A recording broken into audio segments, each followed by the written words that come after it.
Baik, Assalamualaikum warahmatullahi wabarakatuh. Selamat malam ya Bapak dan Ibu. Izin saya sampaikan rekaman untuk materi si pregrade ya. Nah, Bapak Ibu, sebagaimana ketahui bahwa di dalam si preg itu kita akan mengidentifikasi dulu jenis pengiriman dan tipe kontainer. Jadi kalau dilihat dari jenis pengiriman, ada yang bentuknya FCL, jadi satu kontainer penuh digunakan oleh satu pengirim. Ada juga yang LCL, jadi satu kontainer digunakan bersama oleh beberapa pengirim. Nah, kalau kita sudah mengetahui dua hal ini, nanti untuk jenis pengiriman ini akan berbeda cara perhitungannya. Yang berikutnya ini adalah tipe kontainernya. Jadi kalau LCL maupun FCL itu tergantung dari tipe kontainernya. Ada yang 20 feet atau disebut dengan 20 atau TEUs. Ada juga yang 40 feet atau 4 TEUs ya Bapak dan Ibu. Kemudian ada dry container, ada river atau pakai pendingin, ada open top, ada flat rack ya. Nah, yang akan dicoba nanti dijelaskan ada terkait dengan jenis kontainer yang standar gitu ya, untuk di full container maupun di LCL. Nah, keunggulan dan kekurangannya kalau LCL sama FCL ini biasanya kalau dengan pengiriman dengan laut itu biayanya murah, kemudian cocok untuk barang yang tidak mendesak gitu ya, tapi lifetime-nya juga lama dan juga kapasitas besar. Namun kekurangannya sama gitu ya. Jadi karena pengirimannya lama, kemudian bisa juga terpengaruh karena cuaca dan lain-lain di laut. Kemudian dokumentasinya sedikit lebih kompleks karena memang prosesnya yang agak panjang. Nah, ini dokumen penting Bapak Ibu ya. Jadi di bagian dokumen ini nanti embedded saja untuk biayanya. Jadi ada biaya bill of lading yang dikeluarkan oleh pengangkut atau carrier, ada commercial invoice bisa dikeluarkan oleh masing-masing karena pihak-pihak yang terkait dengan pengiriman ini ada pengirim itu sendiri, ada consignee atau pengirim, kemudian ada perusahaan pregnya dan ada penerima atau consignee tadi. Nah, kemudian ada packing list, ada CO kalau diperlukan. Kalau memang tidak diperlukan, ini biasanya tidak menggunakan CO ya. Jadi yang ini jika diperlukan, kemudian LC jika pembayarannya kredit ya menggunakan ini. Tapi bisa juga dengan bentuk yang lain. Nah, bagaimana menghitung biaya per ini? Kita coba yang FCL terlebih dahulu ya Bapak Ibu. Untuk FCL ini tarif dihitung per kontainer, jadi bukan per kilogram. Ini per kontainer dibuat. Kalau untuk per kilogram atau per kubik itu nanti menggunakan yang LCL. Nah, apa langkah-langkahnya? Jadi yang pertama tentukan ukuran kontainernya, apakah mau 20 feet atau yang 40 feet. Kemudian nanti dapatkan tarif dasar gitu ya. Tarif dasar ini diperlukan untuk kondisi pengambilannya. Dan yang berikutnya adalah biaya lain-lain. Nah, ini biasanya kalau yang tarif dasar ini dari shipping line gitu ya, atau dari freight forwarder karena biasanya shipping line sama freight forwarder ini ada dalam satu grup. Nah, apa biayanya? Yang ini yang di highlight yang warna berbeda, ini adalah tarif dasar di ocean freight-nya atau shipping line-nya gitu ya. Ini tarif dasar pengangkutan kontainer. Kemudian ada BAF atau bunker adjustment factor. Ini adalah biaya bahan bakar kapal, jadi disesuaikan. Kemudian kalau memerlukan penyesuaian nilai tukar, mungkin karena agak lama gitu Bapak Ibu ya, ini dicantumkan. Tapi kalau dalam kurun waktu yang tidak terlalu lama, biasanya tidak ada currency adjustment factor. Kemudian ada terminal handling charge. Ini proses loading dan unloading di terminal masing-masing, jadi di asal dan tujuan. Kemudian ada biaya dokumentasi, itu dokumen-dokumen yang tadi dibuatkan ya, gitu ya. Kemudian biaya keamanan pelabuhan dan biaya tambahan untuk bahan bakar rendah sulfur. Jadi kalau misalkan ini diperlukan biasanya diberikan charge. Nah inilah biaya-biaya dasar yang memang muncul gitu ya ketika kita akan mengirimkan barang ini. Mohon izin belum termasuk biaya pengangkutan kalau prosesnya ada proses tracking gitu ya Bapak Ibu. Nah ini contohnya Bapak Ibu, contoh eh, menghitung total pre-cost kalau misalkan kita akan mengirim contohnya satu kontainer untuk ini ada pengiriman untuk satu kontainer 20 feet gitu ya. Biayanya 1.200 US. Kemudian untuk bahan bakarnya penyesuaiannya ada $100. Kemudian kebetulan tidak ada nilai tukar atau penyesuaian nilai tukar. Kemudian ada biaya terminal handling gitu ya. Ini contohnya di pelabuhan asal $150, di tujuan juga $150. Ini contoh sederhana ya Bapak Ibu ya. Nanti kalau untuk data ini bisa Bapak Ibu ambilkan di webnya masing-masing pelabuhan. Kemudian ada biaya administrasi dokumen, ini $50. Dan ini kebetulan biaya untuk keamanan internasionalnya gratis, kemudian biaya law support-nya gratis atau tidak ada. Sehingga Bapak Ibu tinggal menambahkan saja, ini ditambahkan, kemudian ditambahkan dengan ini, ditambahkan dengan ini, hasilnya seperti yang dilihat gitu ya. 1.200 ini adalah ocean freight, kemudian yang 100 ini adalah penyesuaian biaya bahan bakar, 150 ini untuk THC di asal, kemudian ini THC di tujuan, kemudian yang 10 ini biaya dokumen. Sehingga totalnya untuk satu kontainer 20 feet ini harganya 1, atau 1.650 gitu ya Bapak Ibu. Nah, dari sini Bapak Ibu ya, kita bisa lihat bahwa untuk yang FCL ini jauh lebih mudah karena tidak usah dihitung per kilogramnya, karena dihitungnya adalah per kontainer. Yang berikutnya Bapak Ibu ini kalau kirimannya LCL ya. Nah, kenapa ini LCL?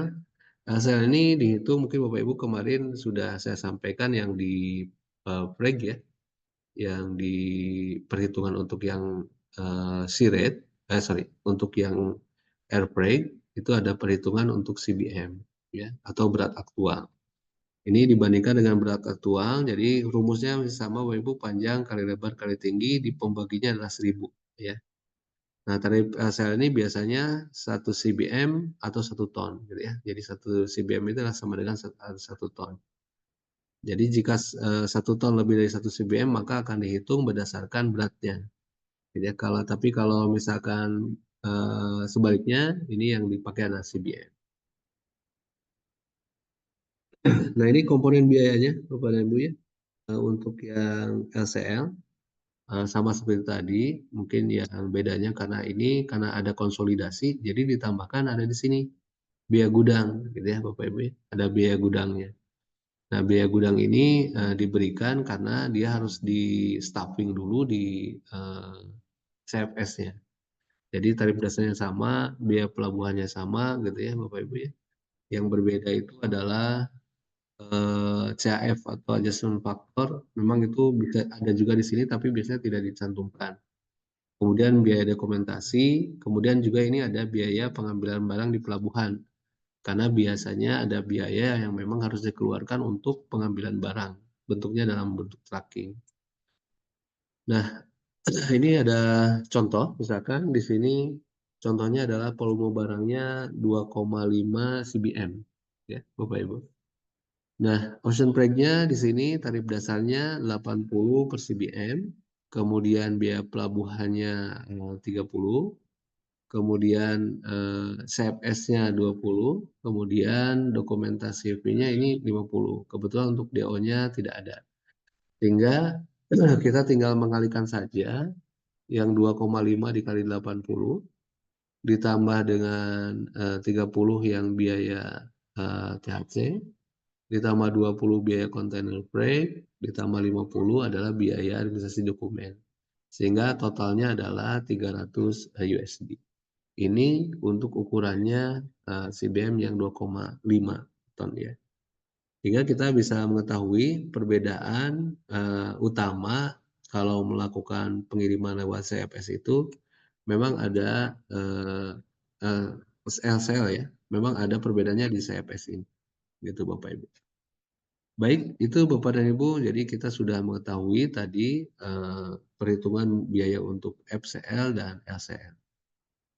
Nah, selanjutnya Bapak dan Ibu, ini ada perhitungan tarif jika mempertimbangkan Incoterm. Jadi kalau antara Incoterm berarti ini adalah ekspor impor ya, ekspor impor. Nah, jika ekspor impor ini saya langsung contohnya saja. Ini Bapak Ibu. Ini contohnya kita mau ngirim ada mesin industri. Nah, ini contohnya ACL nih Bapak Ibu ya, bukan FCL. Beratnya 3.000 kg, kemudian diukur itu 6 cbm gitu Bapak Ibu. Diukurnya 6 cbm.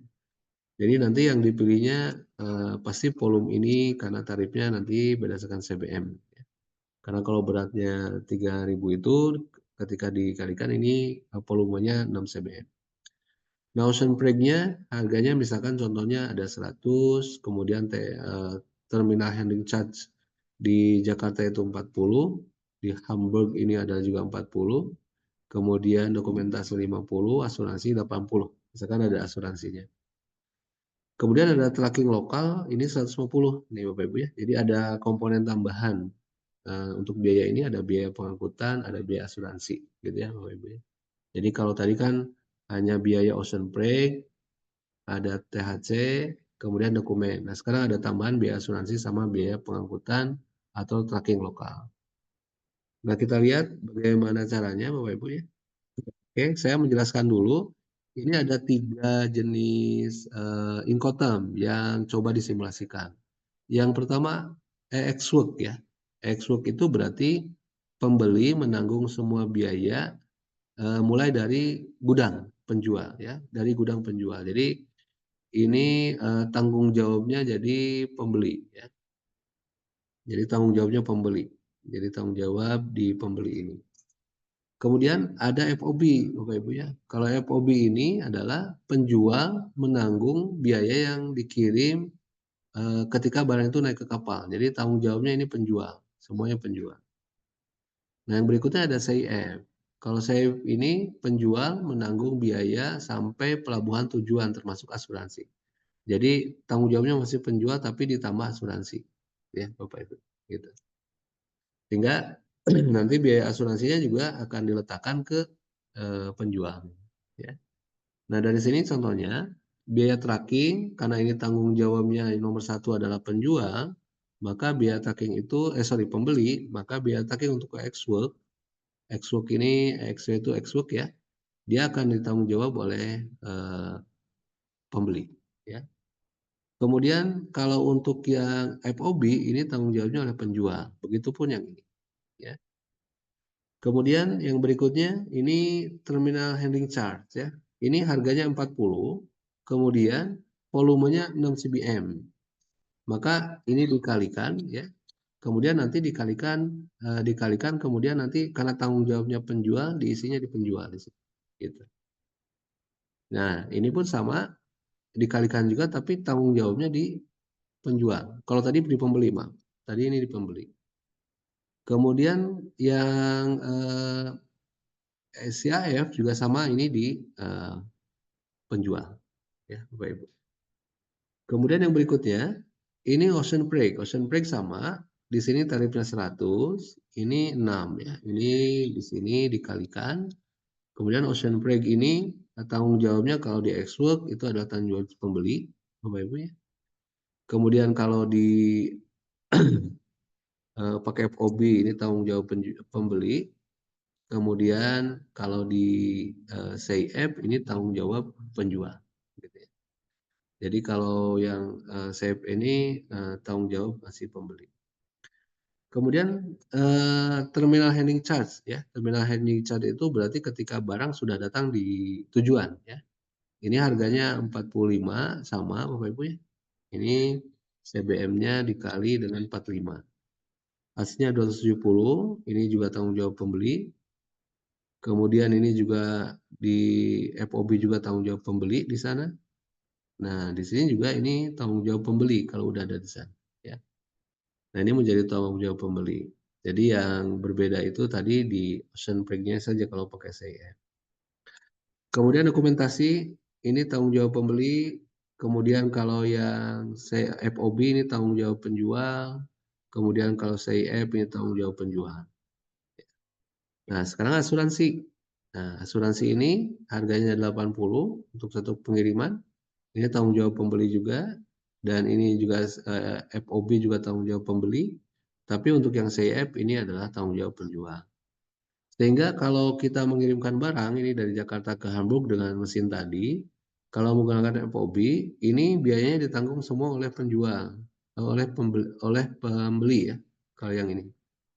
Jadi dia ditanggung semua oleh pembelinya di sini, ya. Nah ini kalau kita menggunakan X-Work. Ya.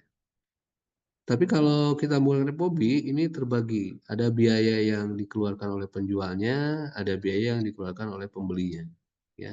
Sehingga ini share. Kemudian kalau dia pakai CF, ini yang penjual jauh lebih besar untuk biayanya daripada pembelinya, gitu ya. Nah ini Bapak dan Ibu adalah hasil perhitungan simulasi kalau kita menggunakan apa namanya Incoterm, ya. Mungkin Bapak Ibu nanti bisa latihan ya. Nanti saya akan sampaikan latihannya di tugas di Erling. Terima kasih. Mungkin sampai sini terlebih dahulu. Sampai bertemu dan selamat mengerjakan Bapak dan Ibu untuk di Erling.